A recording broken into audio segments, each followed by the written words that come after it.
একজন মানুষ নিজের বন্ধুদের বাঁচাতে এক শত্রুর সামনে দাঁড়িয়ে গেল, কিন্তু সে যখন 10 বছর পর ফিরে এলো তখন পৃথিবী তাকে জীবিত মানুষ হিসেবে নয়, একজন কিংবদন্তি হিসেবে মনে রেখেছে।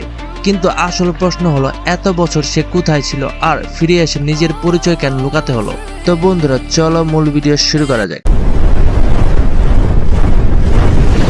আজকের যে অ্যানিমেটির কথা বলবো সেটি 2026 সালের নতুন ফ্যান্টাসি অ্যানিমেগুলোর মধ্যে একটি ইন্টারেস্টিং অ্যানিমে হতে যাচ্ছে। গল্পের শুরুতে আমরা দেখতে পাই লাককে, সে হিরো পার্টির এস র্যাঙ্ক একজন সদস্য। ডেমন কিং এর বিরুদ্ধে লড়াইয়ের সময় তার বন্ধুদের বাঁচানোর জন্য লাক একাই পিছনে থেকে যায়। তারপর শুরু হয় এক যুদ্ধ যার মাত্রা কয়েক ঘন্টা, কয়েকদিন নয়, টানা 10 বছর ধরে চলে। শেষ পর্যন্ত লাক ডেমন কিংকে পরাজিত করে ফিরে আসে, কিন্তু ফিরে এসে সে জানতে পারে পৃথিবীতে 10 বছর কেটে গেছে। সবাই তাকে মৃত মনে করে, আর এতদিনে সে একজন লেজেন্ডারি হিরো হয়ে গেছে। এখানেই অ্যানিমেটির সবথেকে ইন্টারেস্টিং বিষয়টা শুরু হয়। লাক নিজের পরিচয় প্রকাশ না করে সে লুক নামে একজন এফ র্যাঙ্ক অ্যাডভেঞ্চার হিসেবে নতুন করে জীবন শুরু করে। যে মানুষটা ডেমন কিং এর বিরুদ্ধে লড়াইয়ে পৃথিবীকে বাঁচিয়েছিল, সেই মানুষটিকে এখন একজন সাধারণ বিগিনার হিসেবে আবার শুরু করতে হচ্ছে।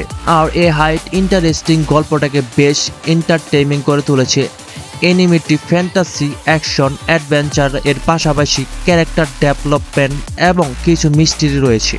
এই অ্যানিমেটির অ্যানিমেশনের দায়িত্ব রয়েছে গেকো, আর ডিরেক্টর হিসেবে রয়েছে হিকোরিকি ক্যানবো।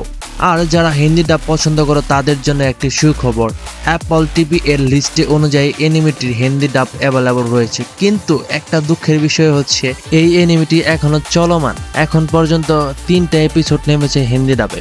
আর এতক্ষণ যে অ্যানিমেটির কথা বলেছি সেটির নাম হলো I become legend after my 10 years long last legend. 2026-এর নতুন ফ্যান্টাসি অ্যানিমে হিসেবে এটি তাদের জন্য বেশ ইন্টারেস্টিং হতে পারে। যারা ওভার পাওয়ার হিরো, ফ্যান্টাসি, অ্যাডভেঞ্চার এবং কামব্যাক স্টোরি পছন্দ করো তারা এই অ্যানিমেটিকে ওয়াচ লিস্টে রাখতে পারো। আর যারা এই অ্যানিমেটি দেখেছো তারা অবশ্যই কমেন্ট বক্সে বলে যাবা তোমাদের স্টোরির কনসেপ্টটা কেমন লেগেছে।